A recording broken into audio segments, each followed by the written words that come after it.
fucking true. Digital video is like much bigger than TV. Now, where did you get that idea from? Oh, I know, the people that run the big digital companies. Sheryl Sandberg pitches TV ad dollars. We have a Super Bowl on mobile every day. Sure you do. Eric Schmidt, 5 years ago, YouTube is already bigger than TV. Sure it is. Sure it is. The problem isn't them saying it. They're selling digital advertising. The problem is you guys believe in that shit for a second. It's nonsense. Which line is longer, A or B? They're both the same, right? We've attempted to make one look longer than the other by changing the way it's presented, right? It's a simple optical illusion. It's much easier when you present the lines in the same way. And then it's obvious they're the same, right? That's how we do TV audience measurement. We present it apples to apples. That's what Nielsen have been doing for the last 50 years. We measure everything in the same way so you can see which program has better reach and so on. You would have thought that when we started selling digital video audiences, we would have kept the old apples to apples metric. But there's a problem then, right? Because if we do that, you'll discover how infinitesimally small they are. So we don't need an apples to apples metric. What we need is, I don't know, an apples to giant refrigerators metric, yeah? So no one can work out what total bullshit is attached to digital views, and we can sell loads of it to clients and get away with bullshit like you've just seen on the previous slide. I come from Melbourne. We had the Melbourne Open. You may have seen it on TV. This came out this morning. This is the results of Channel 7 that broadcast the Melbourne Open. They broadcast it on TV and also as a digital view.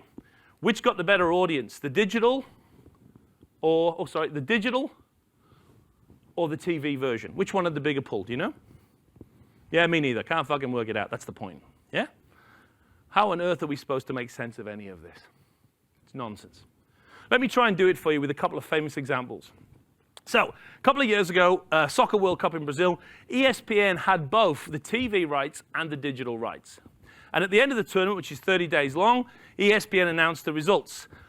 An audience of 4.6 million watched the World Cup on TV, and 115 million watched it digitally. And everyone went, oh, well, that's it. Proof. TV's fucked, and digital will take over the world.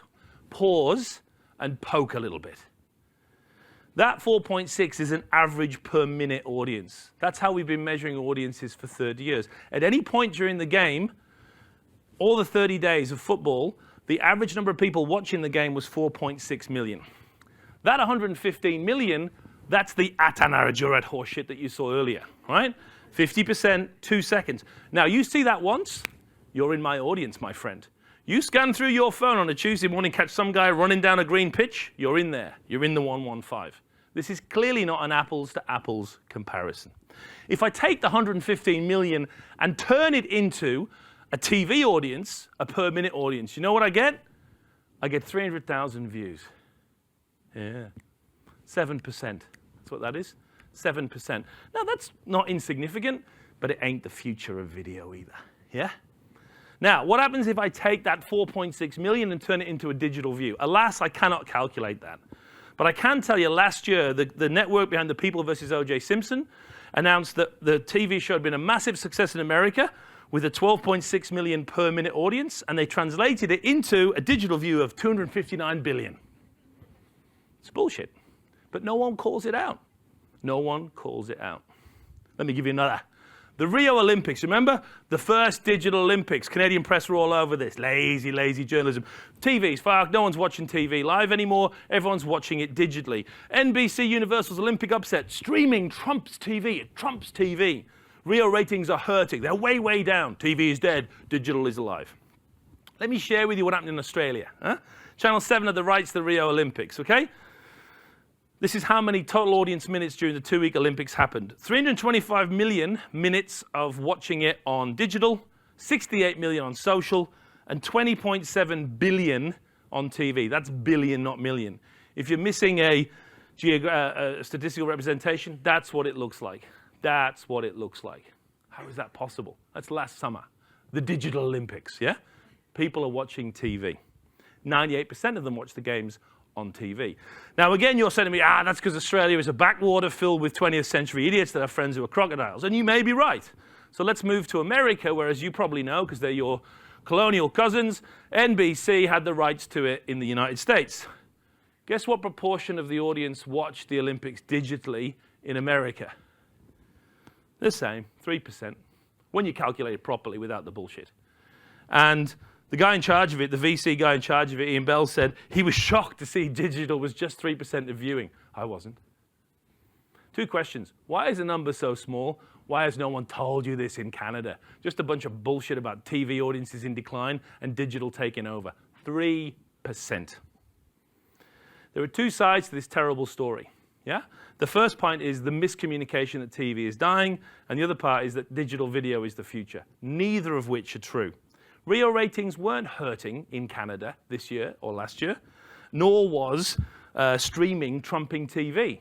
In fact, at least according to the channel that had it here, the Canadian Stars drew a record Olympic viewership on TV this year. But no one wants to tell that story because it doesn't fit the propaganda. Let's end with NFL and Twitter, the biggest facade of them all. Do you follow this last year? NFL are going to Twitter, and the verdict? The live stream reaches 2 million viewers, a resounding success. Refrigerators to apples. NFL Thursday Night Football, Twitter is a hit. The NFL, Twitter's kingmaker. Let me tell you about the kingmaker that was the NFL courage, the 10 games that went on Twitter. You ready? Third-party published data. No walled gardens, published data. You ready? 2 million viewers was total digital views. You know the Atana Jurid bullshit? That's what they were publicizing. You know what the actual per-minute audience was on Twitter? 265,000 people. How does that stack up versus the TV? Because they were also broadcasting it. Well, NBC averaged 15 million people for games during those 10 games. Again, if you struggle with statistics, that's 98.5 chose to watch it on a TV, not on a digital device, even though it was free and available. Now, let's look at the other data. How much these dumb marketers paid to go on digital. You ready? This is published data from the Wall Street Journal. How do you like these apples? The brands paid $250,000 for a 30-second spot on Twitter. The brands could have paid $550,000 for a 30-second spot on NBC. CPM, anyone? Anyone? Yeah, 27 times for the Twitter spot. 27 times for the future. Huh? As one of the advertisers said anonymously later to the Wall Street Journal, the client was expecting its commercials to be viewed 3 times by the average viewer, but the average viewer saw the ad only once. The problem is the audience is good, but it's not TV good. And that's where the expectations game may have burned some advertisers.